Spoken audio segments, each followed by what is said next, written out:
Before I ran for governor of Florida back in 2010, I'd been in business all my life. And I didn't start out with money, so I had to go to banks and I had to go to investors to start the companies I started.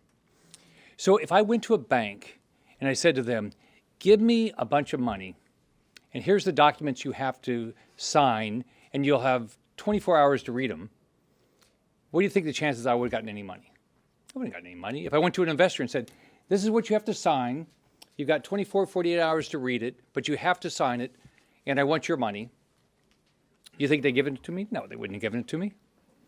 So if you went out and hired somebody to help you buy something, and a lawyer, or you had a financial planner helping you review an investment, and they said, look, I don't have time to read it, but you should just sign it, and maybe afterwards we'll know what's in it, you would fire the lawyer or you would fire the financial planner. Nobody leads their personal life the way our federal government is operating. We get a bill that should have happened before September, that we all should have had plenty of time to review.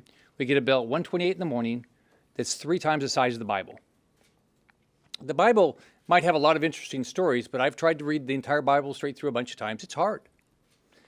Think about it. We'd have to read it over three times between now and Friday night. If you wanted to say, I'm going to read every page, you'd have to read from 8 o'clock this morning, 24 hours a day, through Friday night. You'd have to read 47 pages an hour. I'd fall asleep. I think most people would fall asleep being able to do that, and you wouldn't be able to comprehend it. So 4,155 pages, 7,500 earmarks, right? And how many people, when you go back home and you say, I supported 7,500 earmarks for things that they would not spend their money on, that people would say, oh, you should reelect those people. We can't keep doing this. And I've been up here 4 years. We're going to keep doing this. I don't know why is something going to change? The Democrats have been able to do this in the past. They're going to do it next year. We'll be in the exact same position next year because we have allowed them to get away with it. This has got to stop. We've got to say, we came up here to be fiscally responsible and watch your money. If you look at the inflation that's happening right now, inflation is caused by one thing: reckless government spending. $31 trillion of the debt.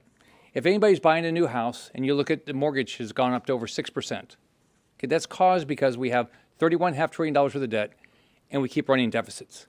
If you look at the inflation, which has been about 14% since Biden got elected, it's because we haven't lived within our means.